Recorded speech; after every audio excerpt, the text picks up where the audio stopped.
அண்மை செய்தியை பார்க்கிறோம். சென்னையில் அடுத்த 2 நாட்களுக்கும் மழைக்கு வாய்ப்பு இருப்பதாக தனியார் வானிலை ஆய்வாளர் பிரதீப் ஜான் தெரிவித்திருக்கிறார். இதுகுறித்து பேசுவதற்காக தொலைபேசி வாயிலாக திரு பிரதீப் ஜான் நம்முடன் இணைந்திருக்கிறார். அவரிடம் பேசலாம்.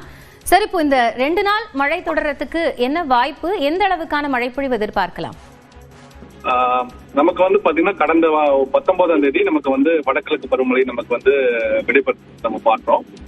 இப்ப பாத்தீங்கன்னா நமக்கு ஒரு மேலடுக்கு சுழற்சி இலங்கைக்கு அருகே மையம் கொள்றத பாக்குறோம்.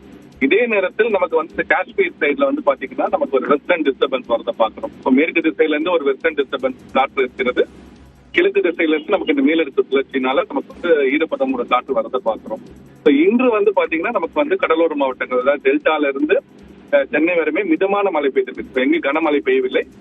1 சென்டிமீட்டர் 2 சென்டிமீட்டர் அளவுக்கு ஒரு மிதமான மழை சாரலோட சேர்ந்த மழை நம்ம பெய்திருக்கிறத பார்த்தோம்.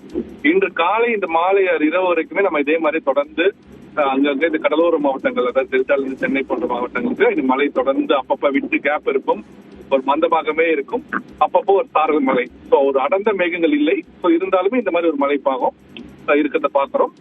இரவு செல்லும் போது படிப்படியாக மழையோட இது நமக்கு அதிகரிக்கிறது நம்ம பாக்குறோம். நாளை நிறைய கடலோர மாவட்டங்களில் உள்ள எல்லா இடங்கள், சென்னை கூட நம்ம சேர்த்து சொல்லிக்கலாம், கடலூர், பாண்டிச்சேரி, காரைக்கால், டெல்டா, அதுக்கு அருகில் உள்ள மாவட்டங்கள் விழுப்புரம், கள்ளக்குறிச்சி, பெரம்பலூர், இந்த மாதிரி மாவட்டங்கள் எல்லாம் வட தமிழகத்துக்கு முழுவதுமே நமக்கு நல்ல மழை பெய்திருக்கிறத பாக்குறோம்.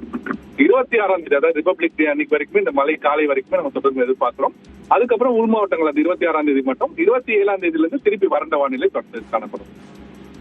நன்றி திரு பிரதீப் ஜான், இணைப்பில் கருத்துக்களை சொன்னமைக்காக.